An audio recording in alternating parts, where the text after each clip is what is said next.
Hey guys, welcome back to my channel. Today's video is going to be a very special video to me.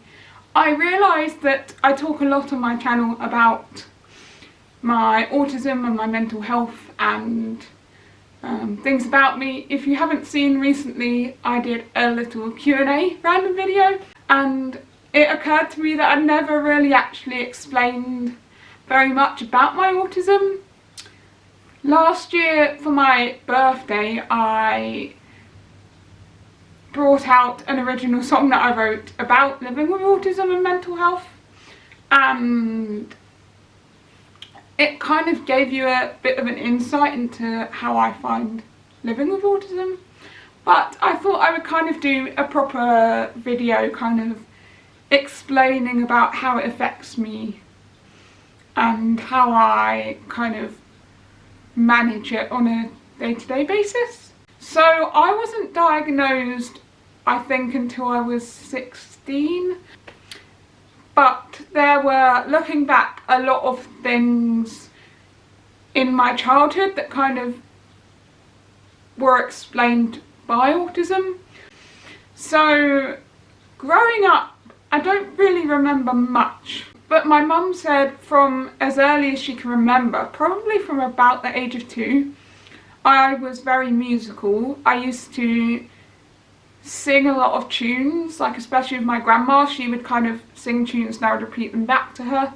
Music's always been in my life since then really. I never really fitted in growing up. Like, you could always tell that I was kind of a bit hesitant, or I kind of needed a bit of prompting to do things sometimes. I didn't find it very easy making friends, and it was kind of helpful to have someone, whether it be a teacher or a parent or someone older than me, kind of helping me to do that. One thing that is a clear sign of autism is routine, and having structure and routine, and being really distressed when this is disrupted or changed.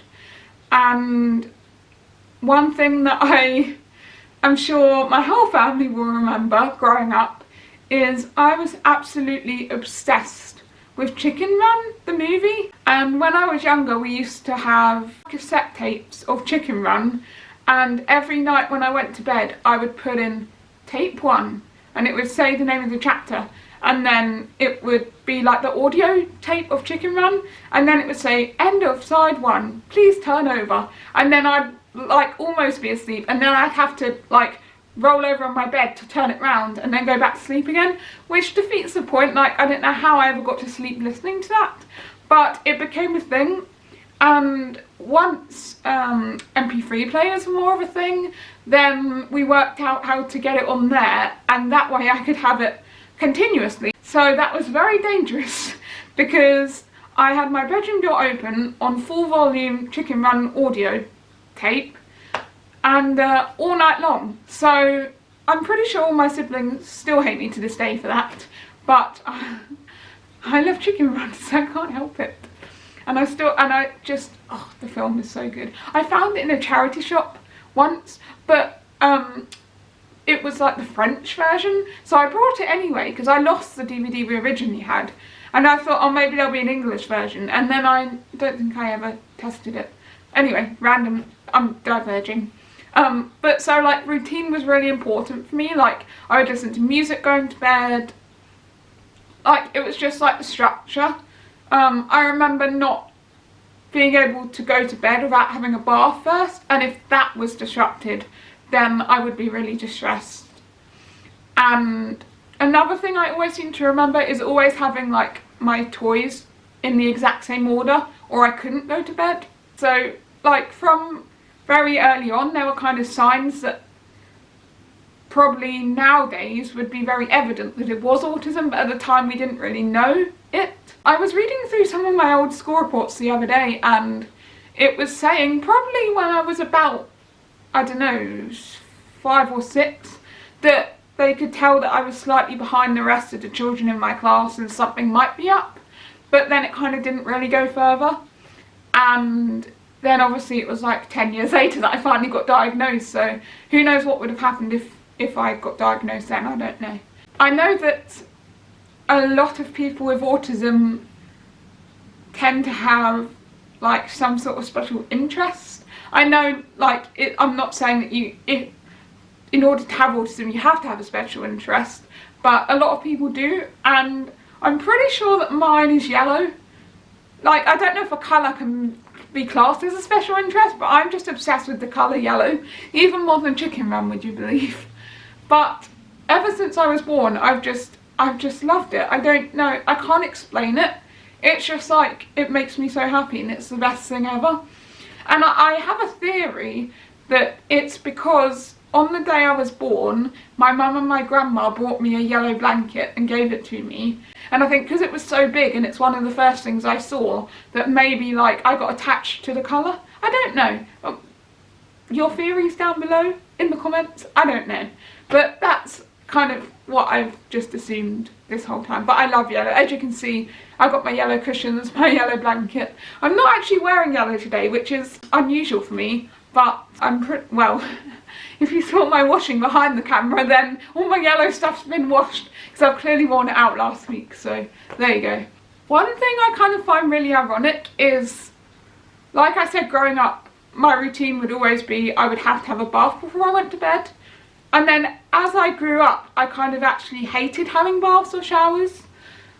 I remember this one specific time where I went to stay with my mum after my parents got divorced. I went to stay with her for an evening, and she tried to make me get in the bath, and I literally just had the biggest tantrum ever. I was like, I'm not getting in the bath, and we were shouting, and I was like, I'm not doing it, I hate it, I'm not doing it. And I don't know what it is. Like, it seems so strange to me now that I ever like hated them so much. I'm not going to sit here and say I love baths and showers. Like, in an ideal world, I wish you could stay clean and not have to have them, but I don't mind them. But yeah, a bit ironic that like I couldn't live without them and then all of a sudden I hated them. That doesn't make sense to me. Another thing that I've always kind of really struggled with is brushing my teeth. And I don't know why. Like, it's really weird because I don't know whether it's a sensory thing with the toothbrush. I know I can't stand the taste of toothpaste and that doesn't help. I finally found one that I can just about bear, and even then it's like, I really don't want to have to do this, but then obviously I do it anyway. But I don't know what it is, I hate brushing my teeth. Obviously I do it because like you have to and it's good hygiene or whatever, but I can't stand it. I don't know why. But yeah, so that's something. I don't know whether it is like the toothbrush that I don't like the actual feel of it, or the taste of the toothpaste. I don't know, it could be both, I don't know. But I've just never really enjoyed it. In terms of like actually getting diagnosed and realising that I did have autism, I just remember one day saying to my mum, like, why do I find other things difficult that other people don't? Like, why do I worry a lot more than people, or like find certain things hard that other people find easy? And she said, well, I don't know, like, why don't you do some research on it? And we possibly thought at first like it was OCD.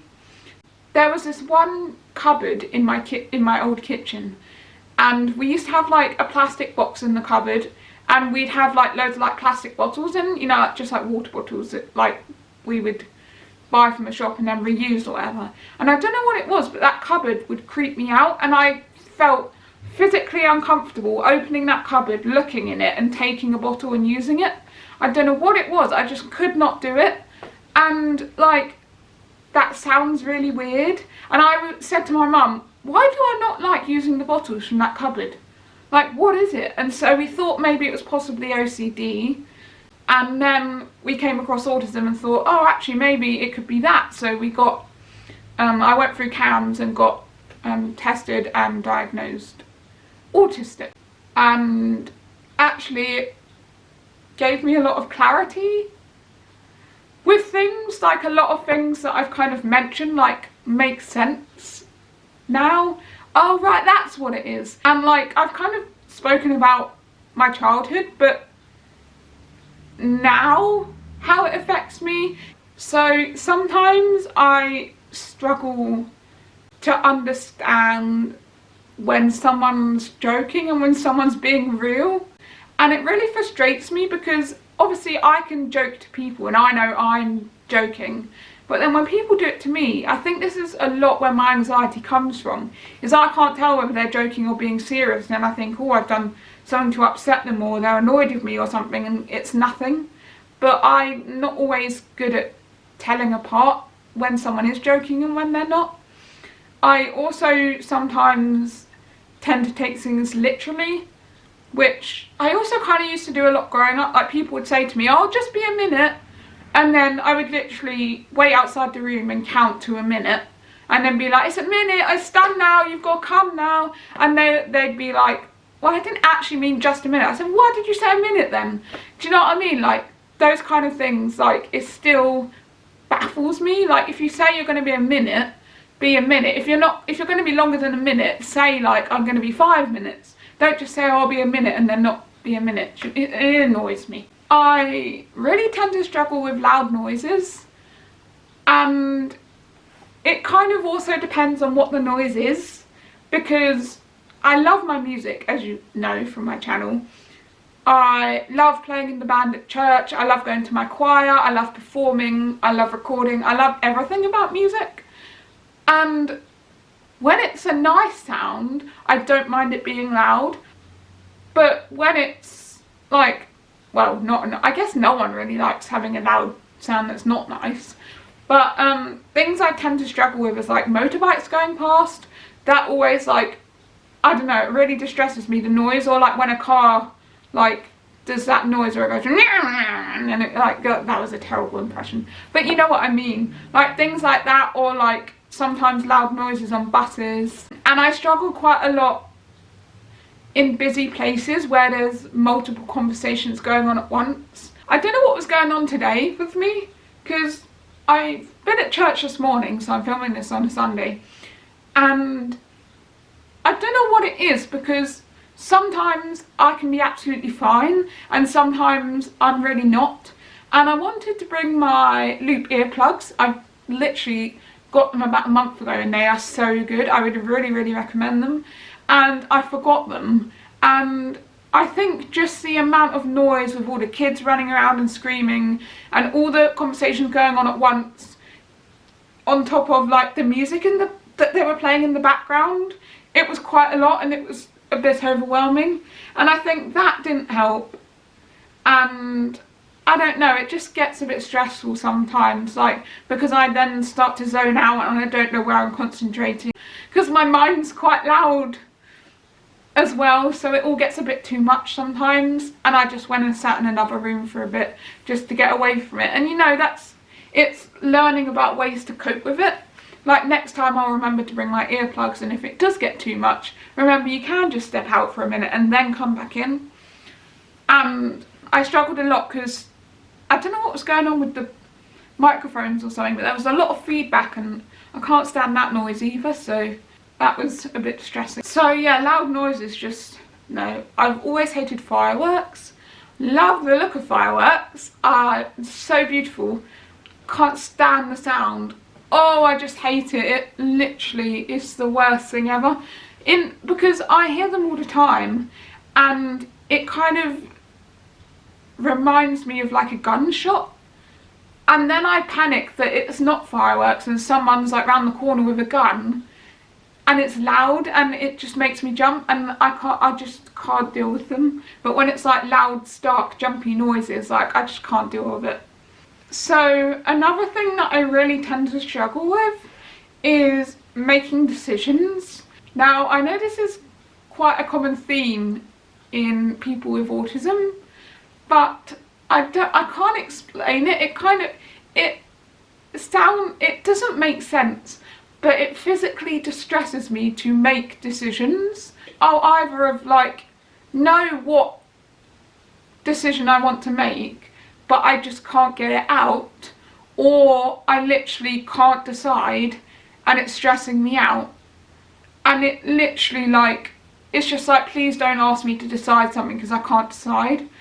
But it's weird, because if you ask me to decide between a yellow chair and a blue chair, obviously I'll choose the yellow one. But then if you ask me to decide, do you want sausages or chicken for dinner, it's like, I can't, I don't know.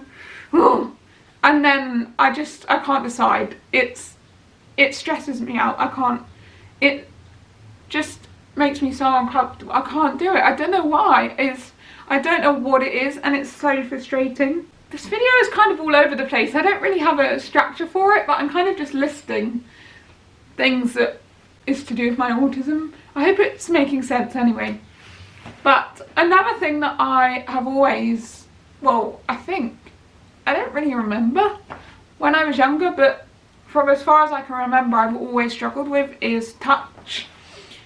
And it's, again, something that doesn't really make sense. I will happily be touched by some people, but not other people. I absolutely love a hug, but I'm specific about who I will take a hug from or who I will hug. I'm not great with skin to skin contact with quite a lot of people. Again, it's kind of like I have specific people that I am comfortable touching and I'm comfortable with them touching me. I've never liked kisses. My mum would kiss me all the time, even though she knows it makes me uncomfortable, because that's what mums do. But the problem is, I literally, it makes my skin crawl. I can't stand it, and it's so frustrating because it's like, well, I wish I liked it, but like, she'll kiss me on my forehead and I'll scream because I hate it. It's so uncomfortable for me, and I don't know how to get over that, or if I ever will, but it's very frustrating. And like, some people I can't touch skin to skin with, I'll touch them with gloves on. So I used to find growing up in a Church of England church, when they would say the peace and we'd go around and have to shake everyone's hands, I found that really uncomfortable, but you can't really get out of it because it seems rude, and I would absolutely dread that part of the service. And like, even now, meeting new people and you have to shake their hands, and it looks rude if you don't, but then it's so uncomfortable for me to have to shake their hand.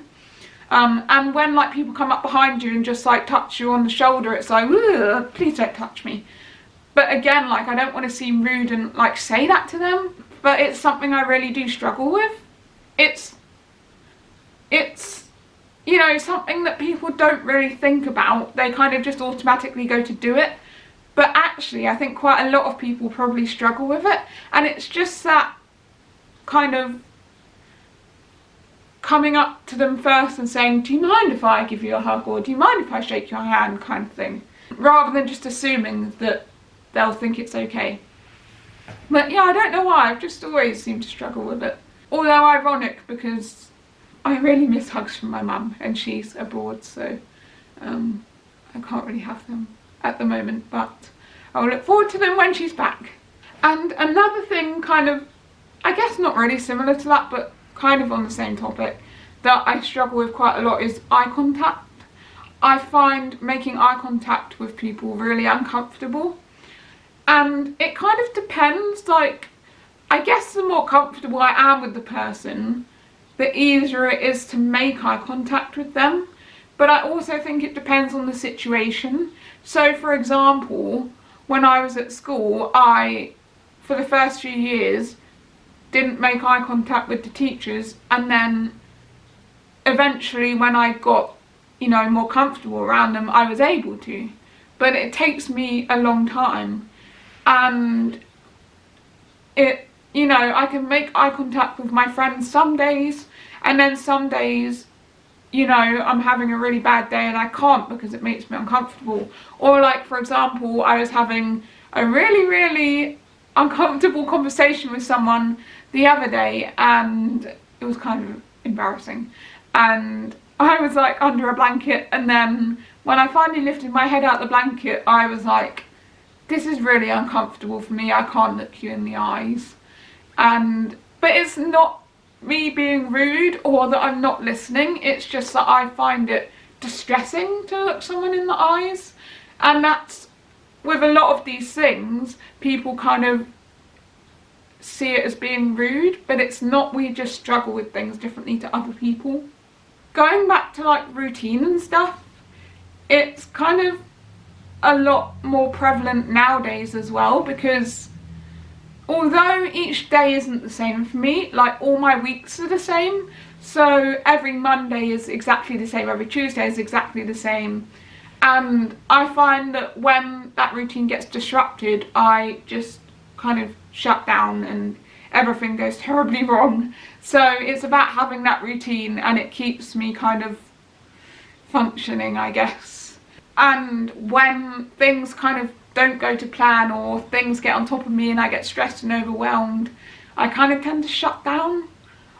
I know a lot of people have different ways of dealing with stress and overwhelm, and my way is I tend to kind of just stop talking to people, isolate myself, because I guess it's like my way of saying I just need a break from the world.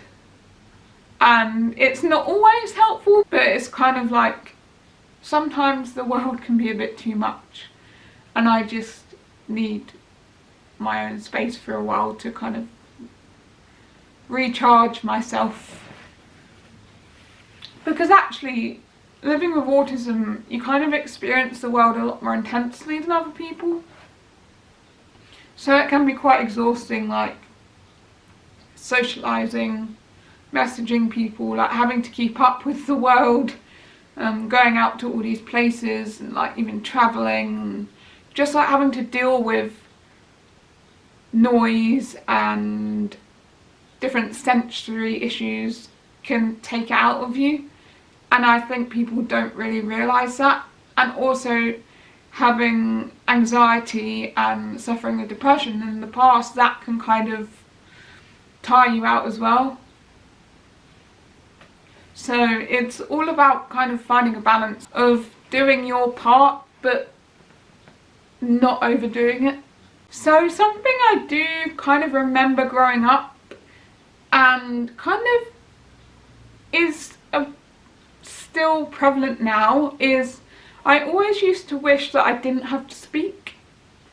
And I know that actually people with autism can quite often be non-verbal, and I don't think, to my knowledge, I ever was non-verbal growing up, but I do remember that there was quite a lot of times where I thought, I wish I could just get on with my day and not have to say anything, not have people question me, not have people talk to me, and let me just get on in silence, because in a way it felt so much more comfortable not having to worry about how to respond to someone, or having someone ask me something I didn't know the answer to, or, you know, it felt like I could just be myself and get on with things, and that's kind of safe for me in a way, and it felt easy, and I just wanted to live in silence, basically. I should just become a monk is what I'm saying, but it's kind of the same now. Like sometimes I think, I wish I could just get on with my day in silence. And actually, since moving to my own place, I've really been able to do that.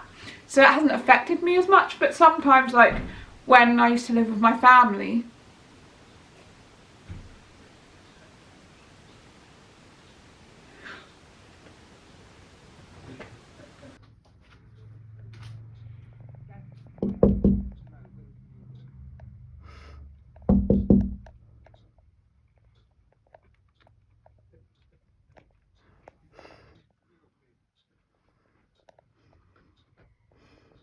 Stop pulling faces at me.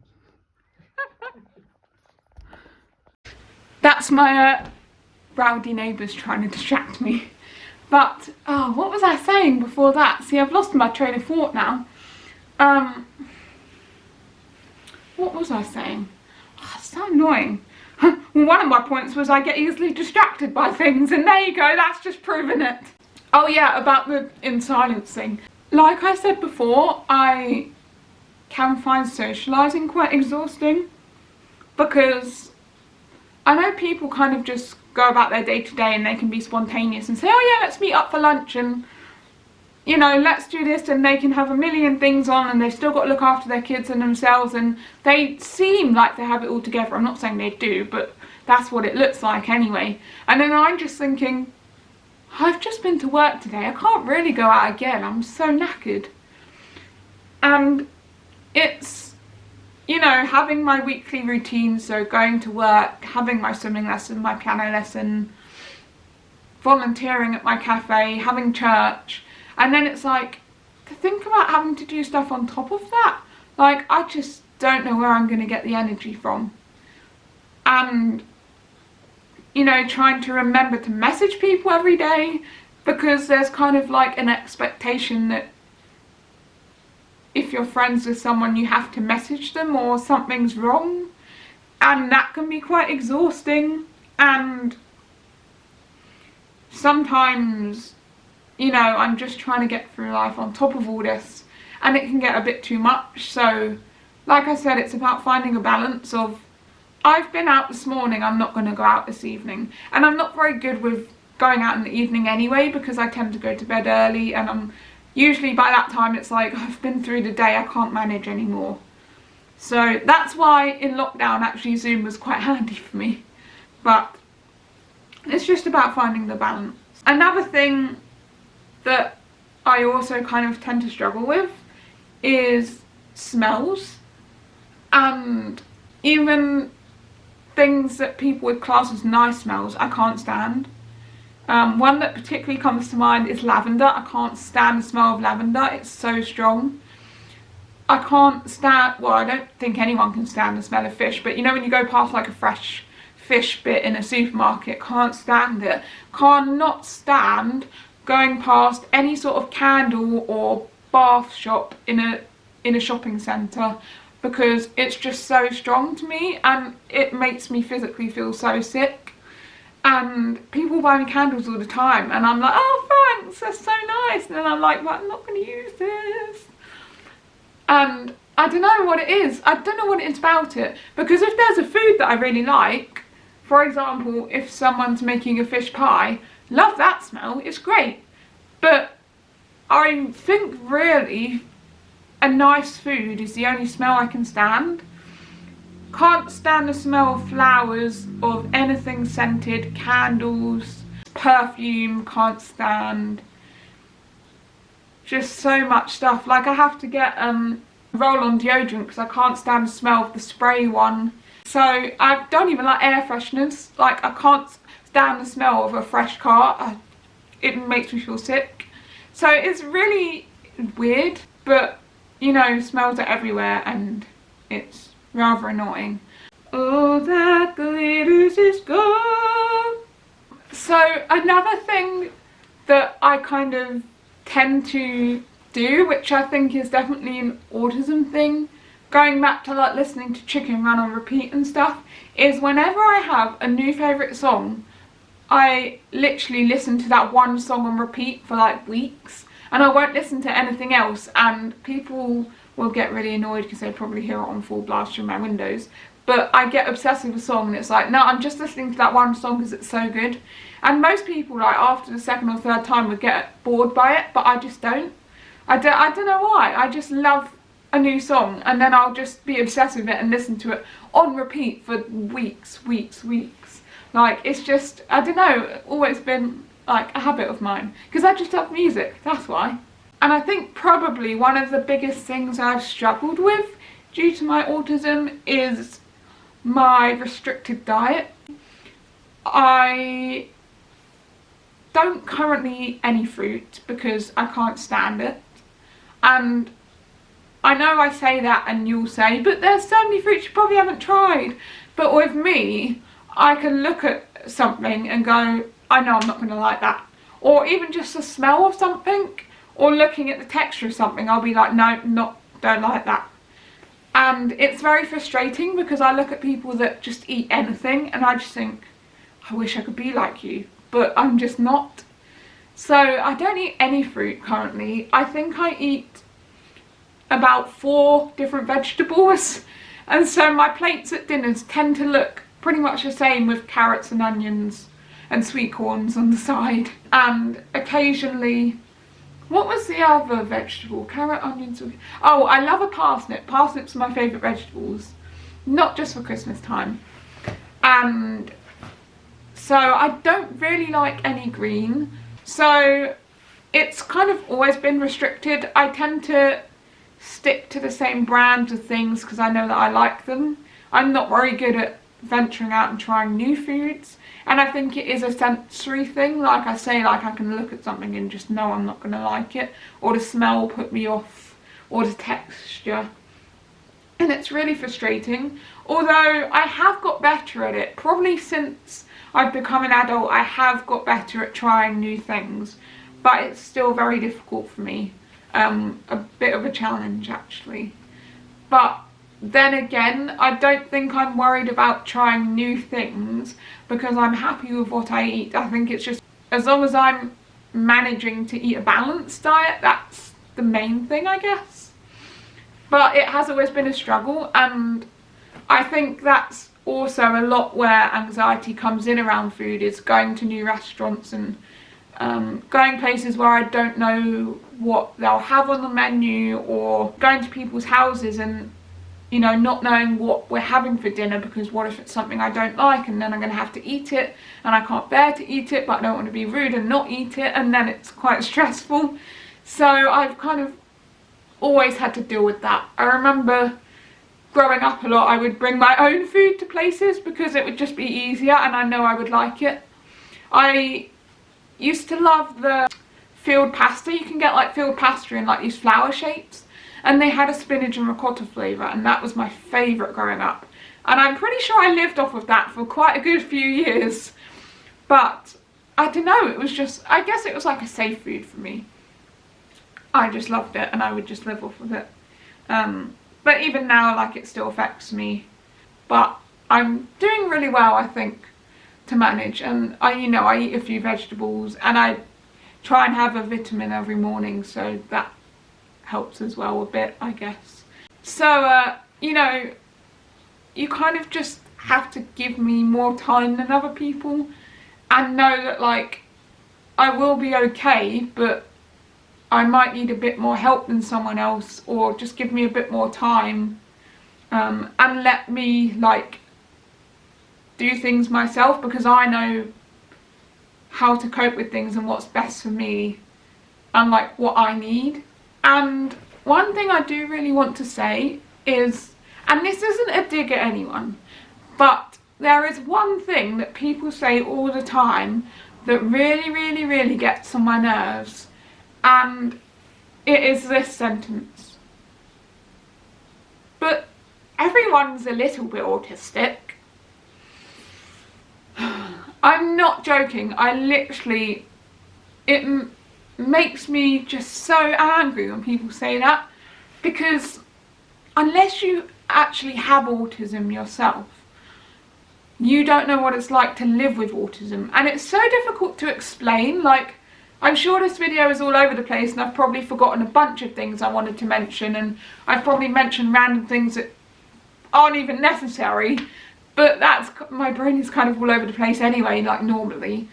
And it annoys me when people say that, because sure, you might have similar traits to people with autism, like, yeah, you want all your shoes lined up nicely in a row, or, like, you know, everything has to be in a certain order, or, like, you only sleep with this one specific toy, or, you know, oh, I hate loud noises because, like, it's not nice. Like, fair enough, I'm not dismissing that you struggle with those things, but to say everyone is a little bit autistic, like, to have autism means you struggle with these things but a lot more intensely than other people, and it can really distress you out to the point where you can't function anymore. And it's a completely different way of going through things than people that don't have autism.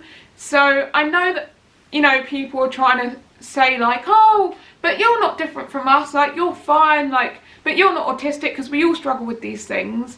It is actually kind of, in a way, like, not demoralising, but, well, I think that's the right word anyway, but it's kind of like you're dismissing that, like, how I feel and what I go through is invalid in a way.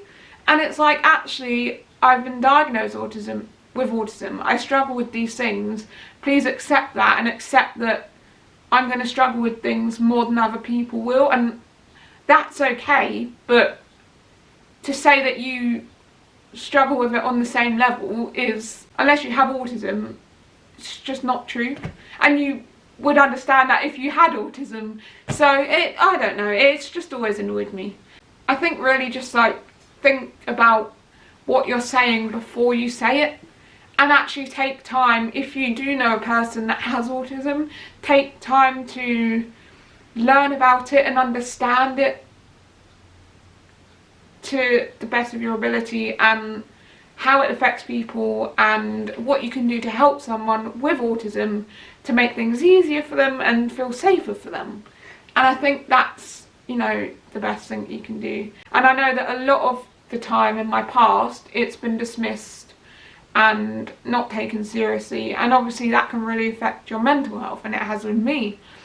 But I know, you know, what I struggle with, and I know what helps me, and as long as, you know, I vaguely keep on top of it, then I'll just keep going about my life. And I wouldn't change it because it makes me me, and you know, there are its benefits. Like sometimes, you know, I do have sensitive hearing and I can overhear people's conversations. You know, there's different things, like I think differently to how other people think.